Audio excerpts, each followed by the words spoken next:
So we were supposed to be getting Xerxia on the microphone due to some technical thingamajigs. I believe that's the technical term. Thingamajigs not working with the jibbly wibs. Yep.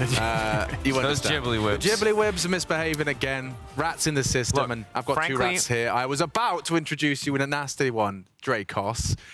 It's not cool. I can't repeat it. You know, it's like dissecting a frog. Same thing. It's like humor and dissecting a frog. Yeah. They both die upon. Well, and credit to someone smart Xerxia, said that. just to make sure we give him a little bit of time in the limelight while we cannot talk to Good him point. himself. Incredible Wukong game. Absolutely dissected his competition. He was 2 levels up at a point, 3 levels up against Malring. Yeah, I think we saw all of Rogue's Ghibli Wibbles all over the Rift as they were absolutely eviscerated. Caught out on sides constantly. Yeah, and I think that he was one that really got that ball rolling. Loved the Bard pick, and it's very clear to me that Rogue have some splaining to do, is maybe the simplest way to put it. This was a rough week, rough drafts, rough early game. I think Malrang's been underperforming, and Astralis, a team that we had kind of counted out of the race for playoffs, has put themselves back in contender status. Yeah, and Misfits picked up the win, so there's 7. Astralis have 7 as well now, or 6, and Fnatic are still on 5. So the problem Fnatic have now, if they don't win today, they could be 2 wins behind the people they're competing against with 5 games left, which is a really horrible situation. Yeah, no, that is scary times. Any kind of final notes we have on our previous affair? I mean, is it just more credit to the boys from Misfits?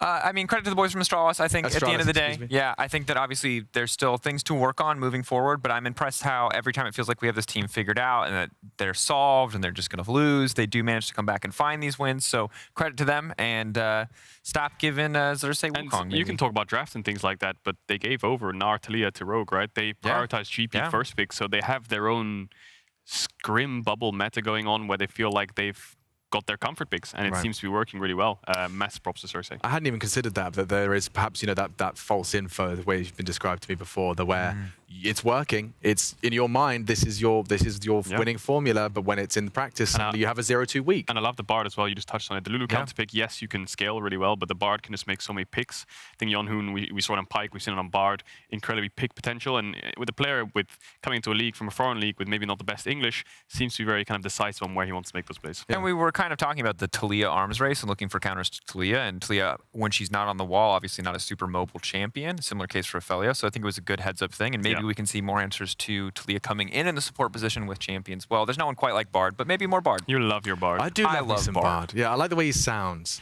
or speaks. Or well, both of them are just sounds. You can't tilt playing that champion. You just leave your lane and look for chimes while your laners rage at you. Yeah, it's like kind of like an Easter egg hunt. You know, it's exactly. just got a lot of fun. I hate Bard players. Well, moving on. Yeah, you should. We've got none other than XL to be discussed, of course, taking on the Mad Lions. XL losing to Vitality yesterday. What do we make of this? I think it all fell apart in the top lane early on, and then they tried to salvage it by putting their bot lane top, but Vitality read the play. It felt like Vitality had all the information to work with to read XL's play in advance and answered it from the get-go. And at this point in the game, you're sitting at 4 kills. Yes, XL snuck a Baron, which was very impressive. I think big blunder by Vitality, sending Perk's bot. They were trying to look for this 2-man kill bot side, and they didn't have any vision on the top side of the map, so I think Vitality were completely unaware, but huge step up by Alphari specifically in teamfights. Yeah, absolutely. I think Vitality really just dismantled XL here.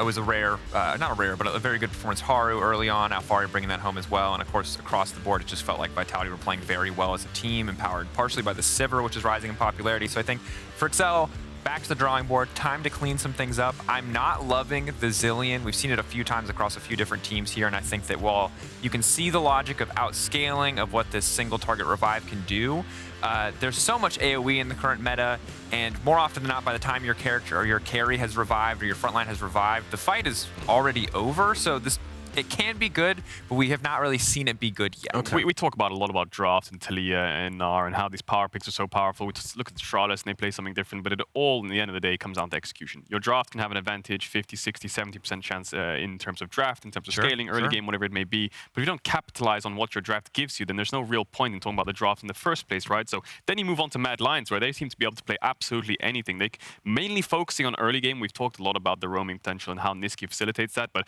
he was talking to us on PGL about their mid to late game and how they probably know that their early game's fantastic, but they are working on mid to late game, copying the LPL or trying to take things from them implementing it and kind of executing it, which is just so pivotal in getting vision control and setting up these objectives. If you're already, you know, the undisputed best at the early, then why wouldn't you want to just make sure you can not only, you know, build that lead, but convert it and finish quickly and convincingly? And that's what we see often in League of Legends. Teams with good early games tend to do better in longer splits because having a good early game comes from individual prowess, and it's a very good foundation to build upon. If your strengths are in the late game and not in the early game, then you've got a problem from the root that you need to fix, and you cannot rely on teams making mistakes for you to get back into the game. You have to rely on individual prowess or some kind of early mid-jungle synergy, anything like that, a strong bot lane, something to play around to get you to a point of evenness or ahead, and that's how good teams are formed, right? So early game foundations, we saw it from MAD, it's built upon throughout the entire split. And we've seen this from MAD in the past too. MAD historically have been, when they're at their peak, a fantastic early game team, and I love it because it's not just individual prowess, but it's also individual flexibility. They're so adaptable on the fly. We saw in the match yesterday, you see this for Con, you see the answer sometimes is a zillion, the plan is to outscale. Well, they're willing to mix it up. They're willing to sack bot lane a little bit to go top to make these plays. And honestly, you heard it from Nisqy last night in PGL as well, but Elyoya unleashed, you know, when there was a rookie in the mid lane and he didn't have the freedom maybe that he wanted to play how he wanted to play. He looked like a shadow of himself in the previous split. But now we're seeing the man that was winning championships last year again on the stage. Yeah, and it's him and Inspired who are like the front runners for junglers and best in Europe last year. And you look at Spring, just you touched on it there. Elyoya was having great games, but the team was never really winning. And it came to a point where if you look at the last couple of weeks of MAD Lions Spring, their plan was almost counter-picking jungle at times, where it's very rare in these metas to get a counter-pick jungle, because counter-picking jungle doesn't give you too much value. In the Lee Sin Jarvan meta, it did kind of give value in terms of 1v1 dueling potential, but nowadays you draft more for either I'm going to play for early game, Trundle Poppy, or I'm going to play for teamfight, things like Wukong. Can you give me an example of like what would they were counter-picking jungle in these rarities? There was things just like, out of interest. it was a Lee Sin meta, he was counter-picking things like Poppy, which wasn't actually meta back in the time, in Spring into Lee Sin, and he was just so he does a kick and she just goes, nope, and sends him right back. Most frustrating, if you're a Lee Sin one trick, there's not many of us, I'm one of them. Poppy is the most annoying thing to deal with. Okay, you know, but I'm sorry, do not act like every single person who's ever played League of Legends for any amount of time has one-trick Lee Sin at some point. Don't act like you're in some small minority of we want to be those guys. Lee Sin one trick. Oh yeah, current's fine, but like all time, like because come on, the champ got hit, the items got hit, the champ sucks now. Buff it. Yeah, well, the skill expression of Lee Sin is just hot. It is. A good Lee Sin, it's hot. There's no doubt about it. I'm sure everyone will agree. There's something about a Lee Sin one trick. What's your main? I mean, I just basically play whatever's degenerate and edgy, which is my problem. Degenerate so and edgy. Aphelios. I play Bard. Basically, if playing them is more of a reading comprehension test than it is a skill test, so I'm generally going to have a good time. Fun fact, he read the entire Aphelios kit, and you knew exactly what it did before players knew what happened, so that was his big advantage. That was my big advantage. Is that why he keeps screaming, good gun, in the green room? Yeah. Is that why he's doing that? Every single time there's an Aphelios fight, this guy backstage, he's like, bad gun, don't take the fight! Good gun, go! Okay, it makes sense now. I'm like a toddler, you know, it's like, what sound does the cow make? I'm like, red! You know, like I know my colors. I'm like, it's like, okay, little Drakos, what's the round hole? Yeah. We've played bot lane a few times. Thresh also not too bad. Okay. We're working on it. We're improving. Sounds like Drakos is on the hipster picks, and you're on the kind of gangster hipster Lee Sin. OTP. I like it a lot. That's but MAD Lions, are they coming into this as, you know, the expectation here, I assume, is another MAD Lions W? Yeah, because I think that when we saw Excel really excel at the start of the season, when they were coming up after the Korean boot camp, it felt like they had a lot of things that they had learned and they had picked up. And it feels like they're still able to execute on those, but as other teams have caught up, MAD feels like not only do they understand the early game really well, but they're very, very adaptable in their early game planning to a degree that we have not seen as much from Excel yet. And similarly, the flexibility in draft is the thing that is just going to keep paying off for them, because in a world where they come in on an even draft, it should be an even matchup. But in general, I just favor MAD because of the flexibility and picks that they've shown. There are more good drafts for MAD Lions based on what we've seen than there are for Excel. And with the downfall of Rogue, in a sense, where the last couple of games they've been struggling, MAD is the only team in Europe right now that's playing good, let's be honest. Like, the rest of the teams are picking up wins here and there. XL have had some dominant games, yes, but it feels to me that MAD are the only really consistent team that can put in great performances, and they haven't really dropped the ball too much. There was the first couple of weeks where they're throwing games with big leads, and they've managed to clean that up, and from there onwards, they've just looked spotless. Spotless, absolutely. And hopefully we get to see more of that spotless MAD Lion League of Legends. Broxah and Quickshot, though, are waiting in the wings to be bringing you all of the action. Boys, do you think MAD Lions and XL are the best two teams in the league currently? Oh, come on. Machine. What kind of question is that? How can you throw... So, new guy. Are Mad Lions and XL the best two teams in the league? I'm definitely not answering that. I like how you're acting like it's a tough question, because that's actually easy. Of course they are. Have you seen them play? So I would say, before, if we look at the start of the split, Rogue would be in the conversation. But the way they've played, not only today, but just the past 2 weeks as a whole, they have not looked good. Okay. And I think both of these teams have shown that they're capable of not only playing well as a unit in the mid and late game, but their early game is really clean as well. I mean, the Analysts was just talking about that. What I will do to make myself feel safer, I think right now, as we stand with the games that we've seen, I think it is very defendable. So Mad Lions and XL are currently the best two teams in the league. I like the conversation that Machine, Drakos, and Caedrel were talking about in terms of practicing different stages of the game. You know, looking at how you can change your drafting. If you know you've got a reliable, strong early game, I think both of these teams have demonstrated. I think Markoon in particular is one of the surprise hits for me this summer. XL, the end of spring, started ramping up. They're great off-season. They came in looking real hot in summer. A few small blips here and there, but ultimately a real contender. And now I want to see that continue, right? So what are we going to see? Are we going to see early game drafts? Are we going to see late game drafts? We're about to hit that and find out. And then which of these teams will come out on top? If XL win, they'll be tied for second, just one game behind Mad Lions. And I think what we need to look at here is the mid-jungle duo, because that is part of what makes these teams so good.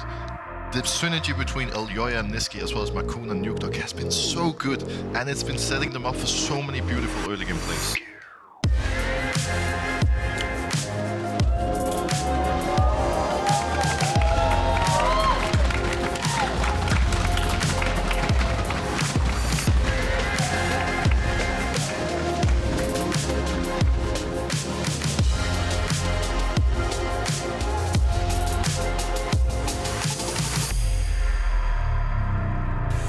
A little bit of bias from my color caster today.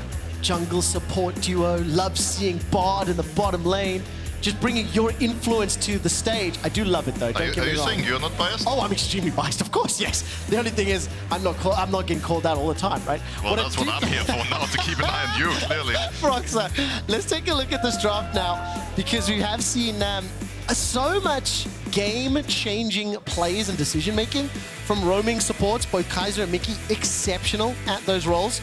Talking about roaming and supports, Talia's banned, Renata's banned, so is Kalista now as well. So Yuumi, Poppy, Zeri, all of those high-priority picks. Which ones will be let through? There's only you know, I would argue with you that Renata is fairly bland. It's a bit of a bland champion, so getting that out of the way is more than fine and pretty expected too, because it is a champion that Mad Lions has been banning a lot, especially on blue side. But now, both the AD carriers are gone. There seems to be a bit of a trend at the moment, removing Kalista and Zeri. Yes. Mad Lions are showing that they don't want Yuumi, which I'm not too surprised by, because while Yuumi is an incredibly strong support, I don't think it fits any of these two teams' playstyle that well. They want those supports to roam and be active. I do not think of Kaiser as a Yuumi player, right? In terms of his playmaking, in terms of his options, Azir will be removed from the pool, so I wonder what XL and Nukeduck want to run. And remember, with a number of those like highly important picks, it's going to be the Gwen locked in here, and Armut's giving, that was a bit of a death stare. I think he leaned forward to give Finn a little bit of a look. Gwen has been hugely impactful, but this could allow Markoon to run that Poppy if he wanted to. Not is available. I don't know if you want to run that. I see Gwen doing the dance, but I'm not going to be surprised to see Poppy locked in. No, definitely not. Poppy has been a very strong champion, and we've seen teams having a little bit of a different priority on it. Often we see it prioritized when Trundle is banned, but now Markoon, you know, clearly doesn't care. He wants that prior pick for himself. I think we can expect Elyoya to lock in Trundle as a response. It could definitely be the Wukong as well. He has only one Trundle game to split. The Wukong has been a decent pick for him. However, now we see the confidence coming in from XL. We see the Lucian high chance is going to be followed up with a Nami on free, but time will tell. Now, Lucian is an extremely dominant laner, and there's two different ways Mad Lions could approach this. Unforgiven is a Draven player, and I sincerely hope he has the confidence to lock it in, and there it is. He locks in the Draven right away. That's what I like to see. He basically looks Patrik in the eye and tells him, sure, you can have your Lucian, but Draven is considered a good pick into Lucian, and he's the one who can take over that lane and stomp him into the ground. I mean, Unforgiven's played 2 Dravens this summer. One of them was a win. If this Lucian ends up in the hands of Patrik, it will be the 3rd time he's played it. He has not died yet in both previous iterations. Nami locked in will all but secure it there for Mikyx on win 1 loss, and the Trundle answer into Poppy. So bang, bang, bang, all pretty much as expected. What does Kaiser want to run for support? Do you think XL obviously going to ban the supports once again? Nautilus in that ban pool.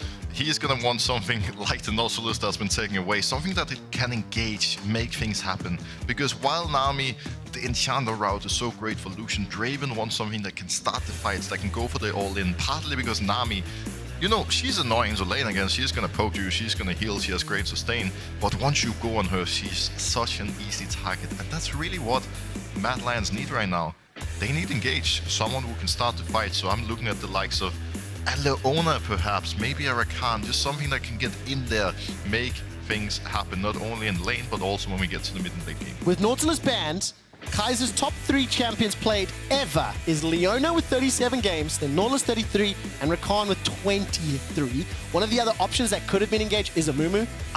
In all of our practice casts or fair, I talk a lot about Amumu. I just love watching him play. So that's going to ban away. It would have fit the bill. I wonder if MAD Lions is going to ban Na, or if this is a matchup that Armut really wants to play. Obviously, you know, a big prior pick in the LEC currently, also a champion that Finn has been playing a lot, and if Na gets taken away here, Finn is going to have to move into a little bit of an unknown territory. Well, there the Gnar is banned. Great read. Armut not willing to face down.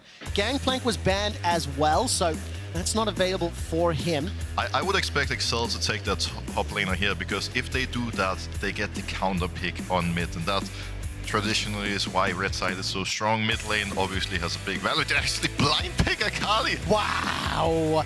Okay, I need to take a look here at some of the stats. This will be the first time that Akali's being played by Nukeduck this season. It'll be his 5th champion. He's only played Ahri, Lissandra, Talia, and Twisted Fate.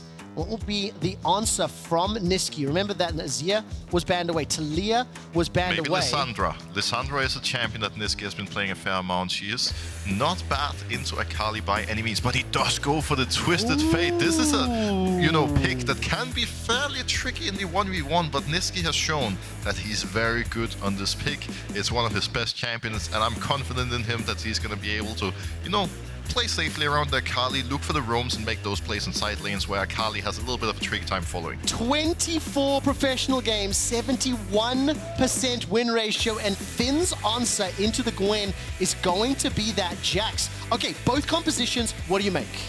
I like this a lot, Trevor. We have a top matchup where they're both going to be brawling it out, a mid matchup with 2 aggressive champions that want to make things happen in the early game, that want to snowball into the mid game. We have an aggressive bot lane, and we have 2 junglers that can look for ganks. So, for once, we have a comp, 2 comps, where there's so much potential. If I'm a jungler on either of these teams, I just look across the map and I'm happy, because I know there's going to be fighting in all these lanes. I know I'm going to have all the opportunities in the world, and now it's really going to come down to Elyoya and Markoon. They need to be creative, they need to set up good opportunities with their team, and they need to get ahead, because these matchups, they're really snowballing, and if you get a lead, oh, it's not going to be fun playing against you. Early game's so important then. We need to keep track on the jungle pathing. We also need to keep track on the respective laners, because especially these bot lanes, they are willing to fight you, they are willing to look for kills. I also want to talk about this Finn versus Armut matchup. Jax into the Gwen.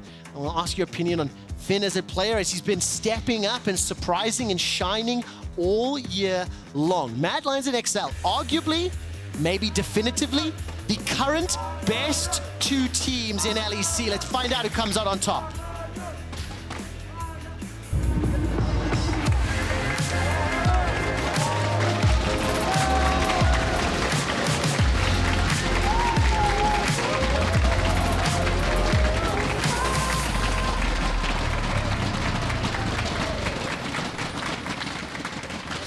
Okay, please disregard some of those small animations as we load it up onto the Rift.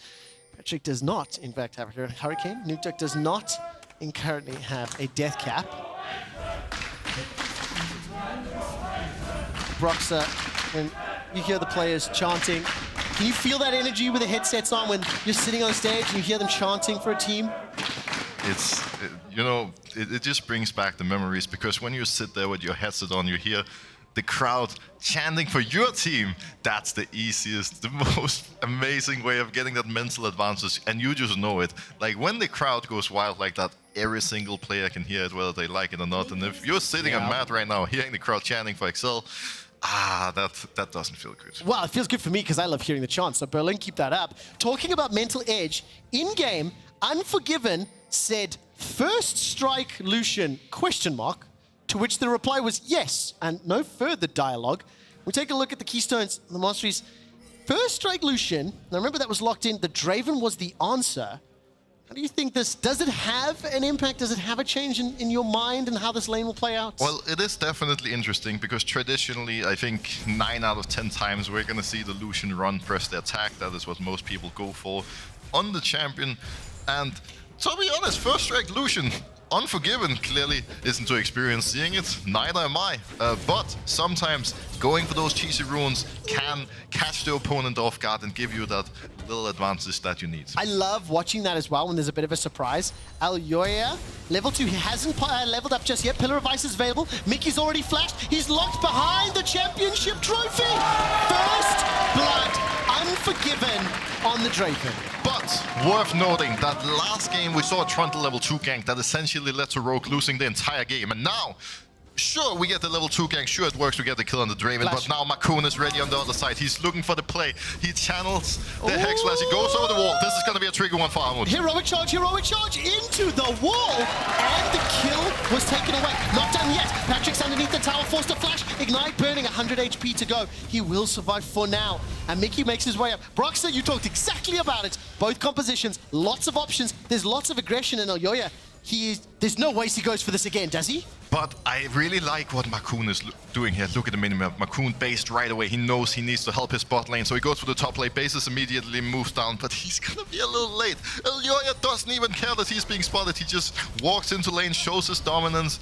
And actually, Patrik has to base here. So while it was great that both junglers managed to find a play, we see MAD Lions here with the big advantage. They are losing so much on Excel's side in the bot lane. Elyoya even gets to go for the Grump here. Nisqy has big pressure on mid, which is a big part of why this can happen, so props for him for securing that. And now we're looking at Markoon, who doesn't have flash. Oh, he doesn't. Gold card. Flash forward. Chomp. Frozen Domain is up. The King Kaiser himself. Zenith Blades forward. And you are not forgiven. Broxah, would you say that MAD Lions struck first? Oh, trouble. I would say that if you're... I'm so proud of that. Thank you for laughing. I really am happy. If you're a piece of sushi being level 1, you should not fight that Draven. What are you thinking? Draven just grabs the axes, throws them right at you, cuts you into pieces, slices you up, puts you in the gray screen simulator. And with that, MAD Lions is 1.5k gold ahead. 4 minutes into the game. All right, you heard it here first. Mikyx needs to rename to Sashimi. That is currently what is happening. 0-2, 24 CS, a BF sword, as well as a Vamp Scepter, and a reminder that Unforgiven, who we know is a Draven player, got to opt into this matchup. Lucian was secured. We knew the Nami was coming with it. And so far, she's played... look, credit here. Elyoya, level 2 gank. The Pillar of Ice came up. And look at the goal difference there, brought to you by Santander. I mean, MAD Lions off to a great start, and that's what they wanted to see. This is the early game we knew they were capable of. Yeah, and I think it is... I don't know if it's, you know, confidence or disrespect that makes Excel blind Lucian without the Draven ban, but so far it's most certainly not paying off. And they blinded the Akali as well, didn't they? So now you need to see... like the thing that I always do is ask the question...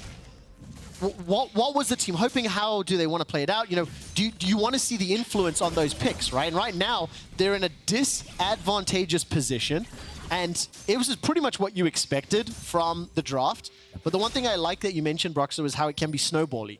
So now that there's been a couple of minutes of farming, Patrik is still down half the CS of Unforgiven. By the way, Flash and Exhaust still available for him. No flashes, no summons. The cleanse will come up in just a second. So Excel still have to play this really carefully. And the damage difference, I mean, BF Sword Vamp into a Vamp Scepter, that's just nothing. This is a little bit of a rough one for the bot lane for sure. Unforgiven being 1.6k gold up. 6 minutes in on the Draven, the dream scenario for any Draven player out there. And right now, XL has to find a way to stabilize the bot lane. Sure, they have a kill on the Poppy, but he's not even ahead, so the top gank actually had a very limited effect. And if we look at the gold right now, slight lead on MAD across the board, obviously with a big advantage on Unforgiven. Now, the game is in their hands, and they just need to find a way to get it rolling. They push out bot, and they now have options. Are they gonna look for the deep vision bot? I mean, Finn opted into that and lost. That was very aggressive, Finn. That was a pretty bad, pretty pushing, pretty difficult. Markoon flashes for his life. Nisqy goes forward. The heroic charge buys some time. Aqua Prison locks down Nisqy. Have Mad Lions gone too far? Stand aside as Unforgiven steps forward. Level 4. Whew, bounces back 1 for 1. But I think crucially, Patrik was the one that picked up the kill. Ebb and Flow, that's a flash forward into the shield of Daybreak. Flash forward, not used just yet. Unforgiven keeps picking up those spinning axes. 2 kills, 2 assists for Kaiser, as Nukeduck has been able to back and recall. Look at that damage! Oh my word. That bot lane, so strong, so many items, 56 CS to 20 on Patrik's Lucian.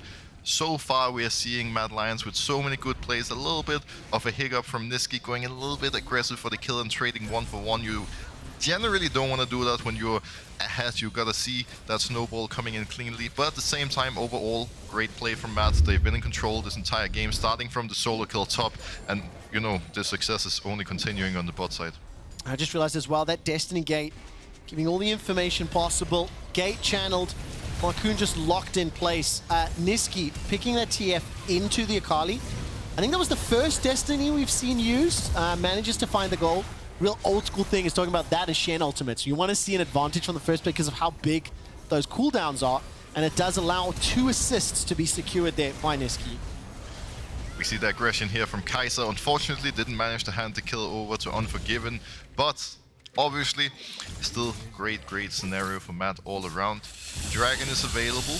We see XL slowly looking for the Herald, and you know, they tried to go for the mid play and Mad side, didn't work out too well, but now they do have the Leona in top side. River, Mikyx is slowly following, but XL, they have to buy time. Worth noting that Unforgiven is staying bot while, you know, Patrik is moving up right away. So XL, just buy a little bit more time and you have the advantage here. 4 versus 4, fight. Patrik making his way. XL had pushed them out. Mad Lions, they recognized it. They were aware of it, Broxah. And that is huge. If you can get, actually no, let me rephrase this. You need to get plates. XL are down 3,000 gold. There's a 200 gold bounty on Unforgiven, 150 gold bounty on Kaiser. And with the 3,000 gold deficit, that Herald has to be used. And you would assume, ideally, bottom lane, try to get Patrik back in this. Alternatively, you can put a top lane, maybe get Finn some sort of advantage. But look at this, 70 CS to 44, 78 to 33 in top and bot lane. Yeah, that play definitely didn't help Patrik's position in the game. I really like him going for it because he's the team player. He loses a bit of CS bot, but obviously secures the Herald for his team in a position where that should never be possible, being so far behind. Good move from him. Unforgiven though, just starts taking over that bot lane, chipping away that turret. And this is the point where we're gonna have to see XL shining. And with that, what are these top laners doing, Trevor? What is going on? I don't know. It's not over yet. Broxah, what is going on in this game? Nisqy steps forward with the help of the rest of Mad Lions, and they manage to find another kill. So Markoon dies in the jungle. Armut, I'm going to say, donates reply to Finn after Finn donated one to Armut. And the Aqua Prism will go up. The culling is channeled. Destiny and Gate. And now all of a sudden the damage comes out. Whirling Death. Unforgiven picks up another. Elyoya gets the 8th. That is a 5,500 gold lead. All right, Nukeduck, what can you do? Shut down there as Markoon picks up that onto Kaiser. Nisqy drops as well. Elyoya's next to fall. And ladies and gentlemen, get your ham out because we're going ham this game. We are starting to see a bad habit here from Mad Lions. This is the second time they are caught in a fight without Unforgiven being there. Or rather, on Herald they were close to being caught, but they couldn't fight back because he wasn't. They need to start involving Unforgiven in this game because he's the only one with a real advantage. And now, if they can't do that, then that advantage all of a sudden is not going to matter so much. We still see Poppy having the Herald, having 2 minutes to pop it. They're going to look for the play around Nisqy, and Nisqy has no flash available. The Poppy is going to be so strong in this scenario. Smacks him into the wall. Finn follows up. Markoon tanks. Just easy. Gold card comes out. Does he get a reply? Nope, not enough tower damage yet. Just out of range in time. Look at the top lane, though. Elyoya's going to be able to make a reply. So I like that move from XL. Kaiser's got the solar flare available. Mikyx and Patrik stepping away. By the way, Nukeduck now left alone to deal with an Eclipse, BF Sword, Greaves, Draven, with both flash as well as exhaust. And that Q from Mikyx was gigantic. Elyoya's not done yet. Zenith Blade goes forward. No tidal wave available. And the two of them just brute force that. This is not working out too well for Mikyx. We saw it on his Janna last weekend, I think it was. The Enchanters, he's getting caught a lot. He's dying a little much, but to his credit, it is a difficult position playing into the Draven Leona as an Enchanter being this far behind. All of a sudden, we see Unforgiven in the 1v2. Ooh, Nukeduck gets the kill. That's a big shutdown. That is a big shutdown. That trend you talked about, being a little over-aggressive, being a little eager, is now being punished. Look, it is still a significant lead for Mad Lions, but shutdowns, kills going to Nukeduck, to Finn, 3-1-1 on Jax versus a 1-2 Gwen. I actually don't know who I'm more afraid of because both champions can completely take over games. I'm gonna be honest, if I don't see Mad Lions involving this Draven in the game soon, I'm gonna lose my faith in them, because with that advantage and just seeing him not participating in any way at all, it's so disappointing. They should set up this Draven. He has the lead, he can destroy anyone on the opposing team. Obviously it was Unforgiven's mistake overstepping, but he needs people around him. Why are they playing for the Gwen? Look at Gwen, she's 500 gold down while Draven 3k up. Well, I'm also going to flip it. So if you're going to be looking at that, getting Mad Lions involving Unforgiven, I want XL to uninvolve Mikyx. Sushi cannot help here. 0-5-3, be a little bit more careful, a little bit more controlled. That's what I want to see, or I'll be disappointed in XL. But for now, Mad Lions, they are continuing to play around this top lane. They'll be able to put pressure on the tower, balance this one out. There's a tower secured in the bottom lane in favor of XL. And we see the hover here from Nisqy moving towards the Raptors, but not only to secure the camp, also making sure that if a fight happens on the top side, his team has the confidence to go in, because he can port into the play with Twisted Fate, while Finn is stuck bottom, having no TP available. Finn is now working on the enemy red buff, looking for it, while a fight happens top Trevor. Needlework is out, Nukeduck's done well, but the reply from Armut, the dash perfect execution! It's a 1-for-1! Oh, Armut landed so many needles to get that damage. Oh, what a fight. There we go again. I'm gonna be honest, with that start from Matt, I thought this would be a clean game like the one we saw just before, but this is turning into a literal fiesta at this point. Broxah, this is the happiest of happy games that I have seen, and we've been talking a lot about both teams as the Whirling Death comes up. Mikyx, no! You are not able to fight, but the turnaround, XL managing to get one back. That's another down onto Unforgiven. Elyoya stepping forward, lead backwards away. Solar Flare is used perfectly. Nukeduck arrives to the fray. Finn is already down. Two members of XL finished, another to fall. 2 for 2. And I'm going to finish this thought. We started this game by highlighting that these could be the two best teams performing in our league. And as is consistent, as is on brand, as is thematic for Europe in summer, there are some interesting decisions being made in game that get Once punished. again, we see Mikyx. He seems hungry. He enjoys his sashimi, because once again he gets cut into pieces by Draven's axe.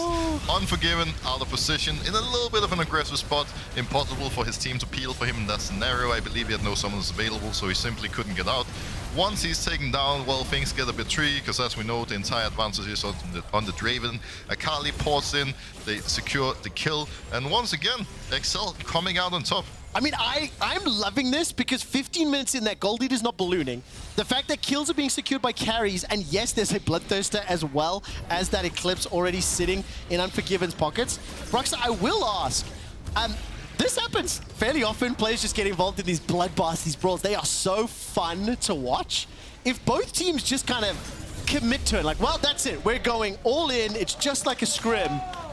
You know, is that impactful on your communication, your mentality, how you play the game? So, thinking about communication, I am pretty certain I know exactly what's going on in XL's comms right now, because I have a saying in solo queue. When I play solo queue, I see a teammate dying a lot. Usually, I'm convinced they do it with a reason.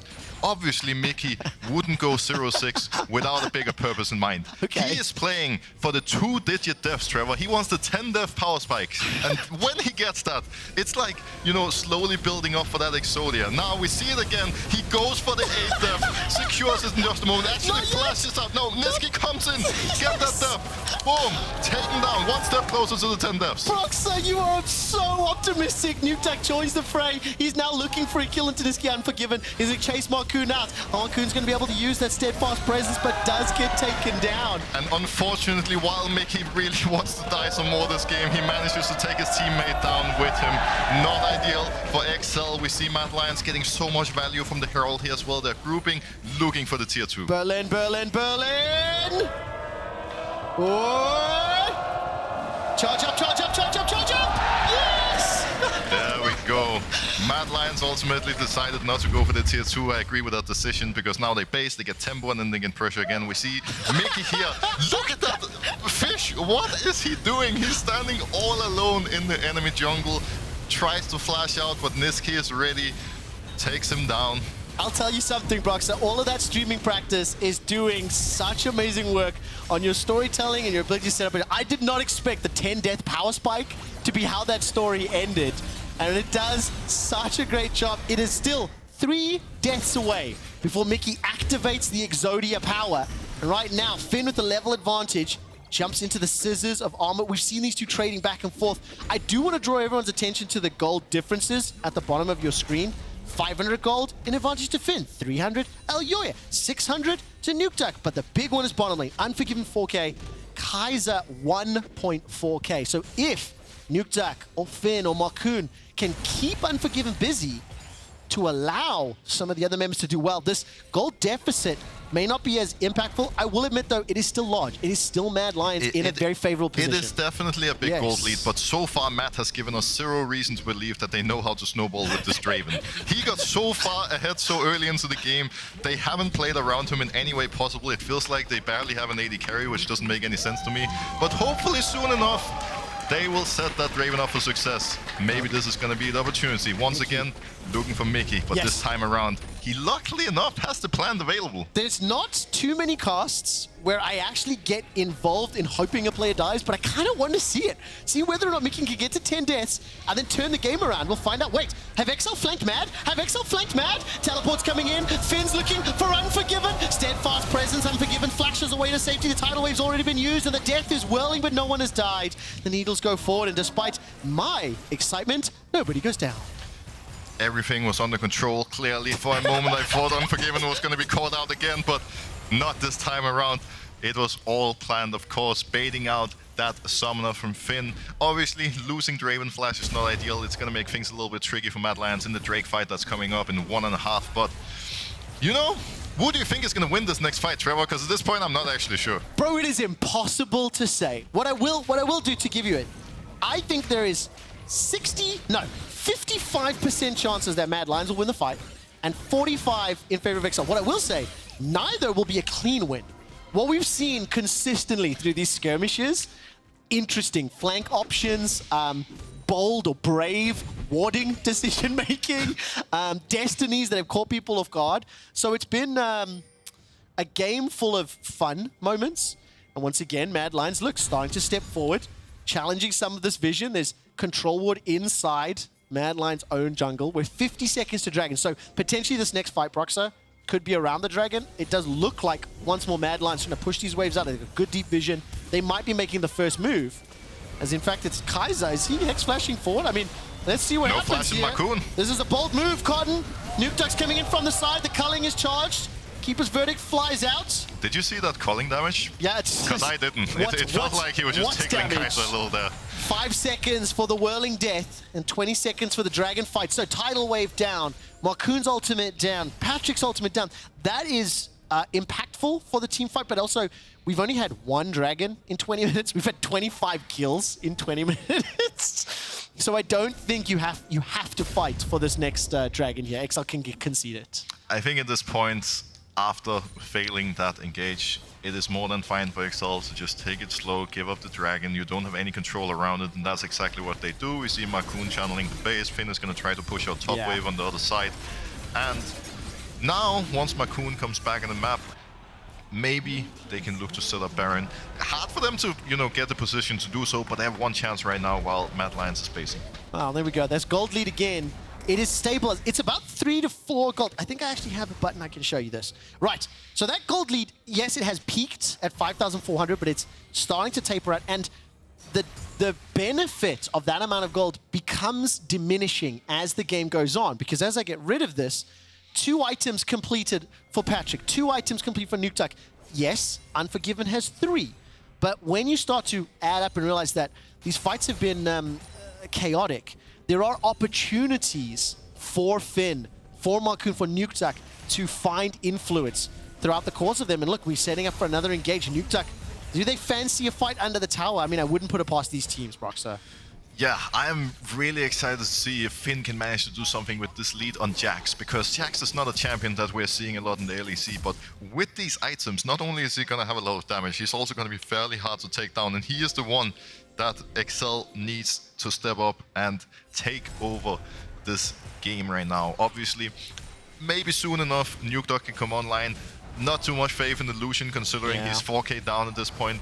But we'll see how it goes for now. MAD Lions in full control, slowly starting to look for the mid-turn. Well, let's take a look here. Markoon can come over the wall. Wait, Patrik's finding some damage with the help of the tower. Solar Flare comes out, cleansed and flashed. Whirling Death, can it be pulled backwards? It's inside the Nexus, the tower will fall. By the way, I made that joke about striking. Oh, I made that joke about striking first. At about 20 minutes in game, my stats team gave me an update that First Strike had generated 274 gold, as well as 300 damage.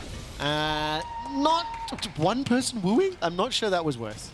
I have a feeling that he picks First Strike to try to keep up with Draven's gold income, but as we can see on our screen, 200 gold? That's not too much compared to what Draven has gotten throughout this game and from his passive as well. Now we see Mikyx walking up again with the rest of his team. They're a little bit worried about the Baron area, making sure that they keep an eye on it, because that's all Excel can do right now. They're not in control. They just need to make sure that Matt doesn't get a chance to sneak the Baron. All right, I just asked my observers if they can let me know how much gold Draven has secured after the First Strike comparison.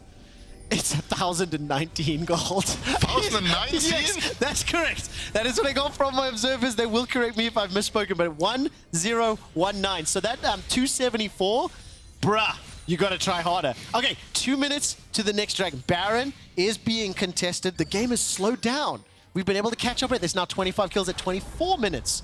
4 minutes without anyone dying. Baron has been started or baited. Excel, where's Mikyx? Where's Mikyx? Number 8, number 8. That's what we're looking for. Gold card and Zenith Blade will connect. The tidal wave is used in the pit. The tidal wave whiffed. They thought that was the objective in a long range. Needlework goes out. Auto attack from Nisqy tags Patrik. Keeper's Verdict sends Elyoya away. So they get a couple of abilities, but not more. Overall, nothing of much value to MAD Lions. They tried to start out the Baron to bait a fight, and while they did get to go on Finn, he didn't have to flash or use anything really. So Excel ultimately is going to be happy about this, because now they get a breather. They know MAD Lions is going to base. They can retake vision in their top jungle, which we're already seeing them do. Excel, they just want to continue holding control here, set up a defensive line of pinks, keep warding the Baron. Worth noting that now they have 2 blue orbs available, so they can get vision on it a little more often, which is going to be really key. And of course, again, 1 dragon apiece. The next one coming up in a minute. I think Mountain Drake's actually hugely, maybe more valuable this game because of how much burst there is, really for both sides. But I want to highlight that gold lead hasn't ballooned, and both teams have slowed down their play. Nukeduck now fancying himself a shot, challenging inside that hallowed mist, dashing forward, teleport being used. Is there enough burst? Below 300, 150, Nukeduck blows up Armut, and he gets the TP, Broxah. They have double TP available on Finn and Nukeduck. MAD Lions is not able to go for this. It's a little bit of a random timing to start the Baron. Usually I like the idea behind it. If it's a coordinated play for Armut to overextend, to pull people down bottom, it can work out. But when it's only Finn moving there, when they both have TP available, you can't really do anything on the other side of the map. And once again, we see MAD Lions with a little bit of a a mistake. A little oopsie. Read between the lines. If it's a coordinated play, what you don't say says a lot more than what you did say, which I love. 15 seconds, 10 seconds, sorry, before Armut comes back up, and it's 15 for that Dragon. XL can set up for this one. Dragon number 2 on the cards. Definitely would be nice for XL securing this Dragon for themselves. Always a good win condition to have, being able to play for Soul. For now, they seem happy to take down the mid-tier 1. Securing that turret is always really key because it helps open up the map. And once you get a moment of mid-prio, you can actually push in a little bit deeper. XL sends Finn down to solo Dragon. No one from MAD Lions is going to be ready to respond. Of course, Nisqy is pushing on the other side. And here, MAD, they just have to regain control. Yeah, they really do. Oh, the Dragon's not finished. Drop down to 2.5 does Finn actually is going to just donate this one over. That's a big mistake from XL. They thought they would have time to go for it, but it took that Jax with his tanky build forever to slay the Dragon. Good from MAD, realizing that Jax was soloing it and making it there in time. Because the game has slowed down a little bit, I'm hoping the observers will give me this opportunity. I have a personal favorite sound effect in all of League of Legends, in all of the years I've played this game. Hearing Jax thwack away on a turret, that sound is one of the most amazing, but specifically against the turret. And we've got the Team 1 skin, so Summoner's Cup whacking away just brings me so much happiness. So I just want to hear it. Back to the game, though. I'm actually so happy about that. Seeing a former teammate in Finn using another former teammate Impact World skin, it's absolutely beautiful. And there we go, there's a fight once again. Broxah, that is one of the most amazing setups. And I do want to ask you what you think of Finn right now, because he's going to be under some pressure. Actually, MAD Lions, if they start the Baron, will stay on the screen, because XL are low. Tidal Wave was used once again. Mikyx not finding the influence yet. Look at the vision. Great observer toggle once more. Blue Trinket chucked inside the pit. There's going to be a fight. Nukeduck's going to get jumped on. Gold card comes out. Zenith Blade rooted in place. The re-engage. That's a leap forward. The counter-strike not going to be enough. Nukeduck does go over the wall. Kaiser escapes with his life. Ruffle copter to escape from Markoon. They stop the Baron, crucially.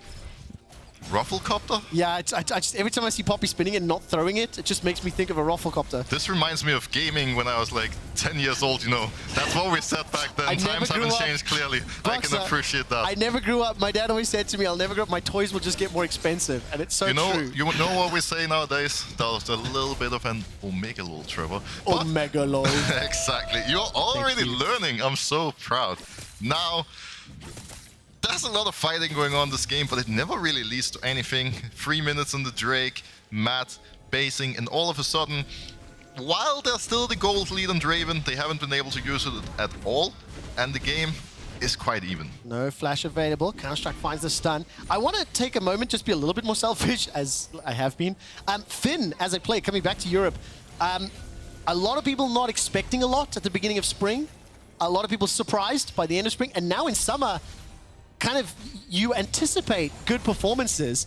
4-2-2 on the Jax has been a difficult game, but Finn's lane was one of the most sort of stable. I do want you to talk a little bit about him as a former teammate, because right now, Patrik's going to escape with his life, the relentless pursuit. I mean, for Finn, coming back to Europe, does it make you happy to see the success he's finding? I am so happy to see Finn shining on this team, shining on carry champions, because when he played in the LEC on Rogue, I felt like he got scapegoated a little by the community, because he was being the weak side player, playing for his team, being on his own little island while they were playing for the other side of the map.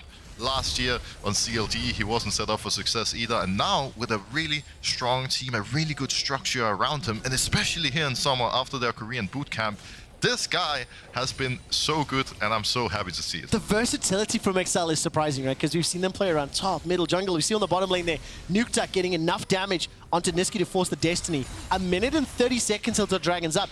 This gold lead is still 4 or 5k.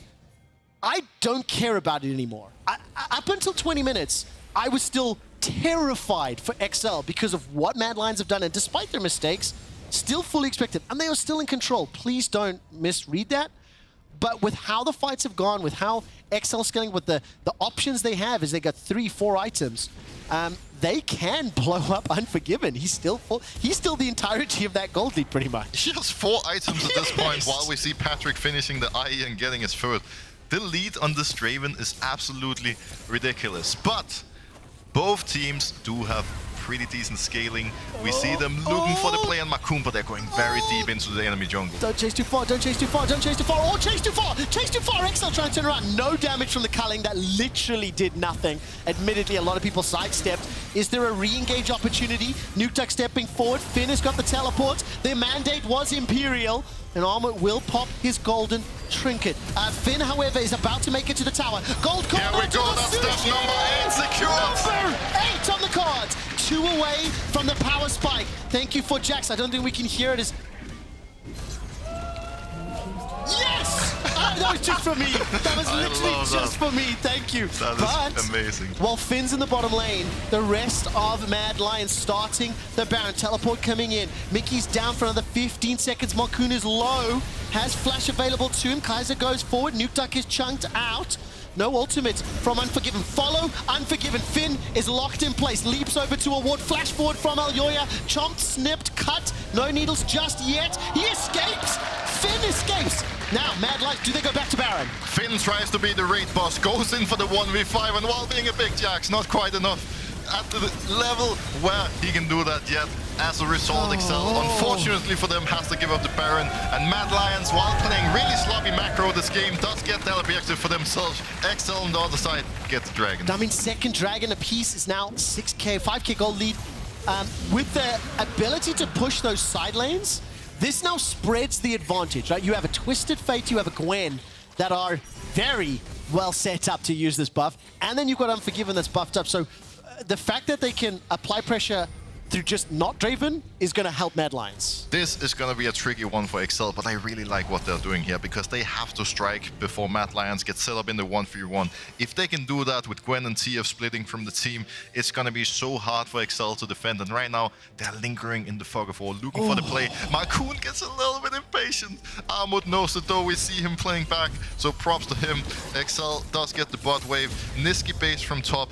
And this is very smart from Mad Lions because they know the only thing that can go wrong right now is for someone to get caught. So Nisqy bases, joins his team, helps them push out mid and bot, and soon they will have the control. Also, please keep in mind, Unforgiven is now at full build. Okay, please look at that. Full build at 32 minutes. He cannot get any stronger, theoretically. There it is, Trevor. There it is, the moment we've been waiting for. 9. The death number 9. We are so close. Oh, man.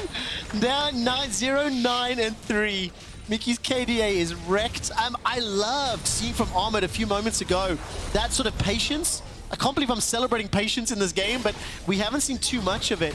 With Mikyx down once more, the Baron empowered minions on this Red Bull Baron power play, they're going to extend to 3,600 gold. Minion wave up top is not really a threat, and the teleport's being brought forward. So XL, do they lose the inhib? It feels like they might. Frankly, as long as they can control the other lanes, this will funnel gold into a team that is being starved of gold. Now, I'm going hardcore silver lining, okay? Real silver lining optimistic. But for XL, if they can delay the game as they have for the last 12 minutes, this super minion funnel can be a way to claw this back, but it is still a 6,000 gold deficit between the two bot laners. But XL have actually done a really good job staying in a good position XP-wise, because while they're still down in gold, if we look at the levels, Finn has 1 level advantage on Armut, junglers are even, Nukeduck has 1 level up on Nisqy, and it's mostly in bot lane where it's still looking a little iffy, but you know, there's still hope, and as long as you don't fall too far behind XP-wise, you're gonna be in a decent position to defend. We see Matt still pressuring with Baron. They only have 20 seconds, and they're gonna try to take down top turret before it falls off. Taking a look at XP, pretty much even. Yeah, junglers are about on par. I think Unforgiven, obviously 2 levels up, is one of the biggest. Is XL are going to jump onto Armut. That's immune. That's immune. Pillar of Ice comes forward. It's Mikyx. That's dead. 10. Now XL need to survive long enough. Patrik's firing out the culling, but it's only going into the minions. 2 members are down. Nobody from Mad Lions is finished. Now Broxah, they need Mikyx to respawn to use this power spike. And it looks like Mad Lions are going to push forward. No more Baron buff, but they don't need it. I am so excited right now. What Mikyx is doing here is beautiful. Few players have the talent to achieve 10 deaths in a professional team, but he did it. He managed to do it, and soon they just need him to spawn so he can carry his team from here. There's no ways you're that prophetic, Broxah. Finn stepping all the way forward. Kaiser gets jumped on. He looks for Nukeduck. Finn is down. Patrik flashes for his life. Here comes Mikyx. Can he save the Nexus? The Nexus is being focused. A couple more shots. Armut finds the kill. It's not enough. It's not enough. Mad Lions take down XL. The 10-death power spike will not turn it around. And look at Elyoya and Armut. They are hyped AF. And I think it is justified to be happy, to be excited. Of course, the snowball in the bot lane wasn't the most clean of all time, but they managed to play well as a team. They found opportunities eventually. They got the Baron and they started closing it out. Oh, I really love seeing that sportsmanship on stage. After Mikyx fed sushi to the Mad Lions so many times. Lots of love all the way across. Mad Lions pick up the win. They maintain lead at the top of the table. But just how hyped they were. Get the coaches on stage. Come on, get them on stage. I don't know if the coach will be happy with that, but they should be on stage. And look at it. The players respecting the coach, saying it was a coach gap all along.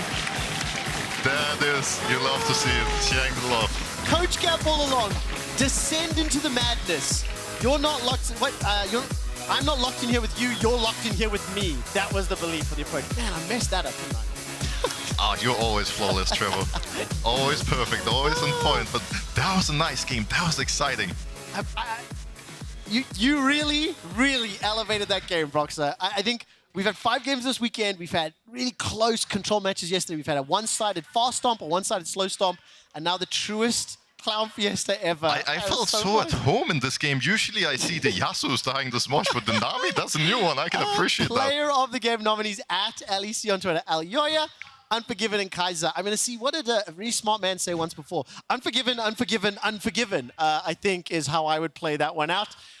Great, fun game. Mad Lions at the top of the table. Not at all what I was expecting going into it, because we were talking about how these could be the 2 best performing teams at the moment, and they were just willing to throw everything at the kitchen sink. And I think while it was a nice win for Mad Lions and an important one, you have to criticize them a bit for the way they snowballed with the Draven. It took very long before they actually started involving him in the game. He was mostly on his own little island instead of Armut, and for some reason the Gwen ended up getting most of the attention. Despite that, they made it work, and that's what counts. I mean, when Armut says come to my lane, that's what you do. I don't know if Frankie can hear, or if this will make it into the interview, but maybe like they picked the coach up on stage. How would the coach feel about their decision-making? There's an interesting one.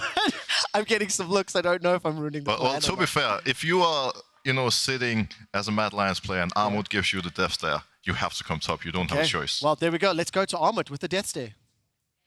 Well, you heard the question then. How do your coaches feel about how that went?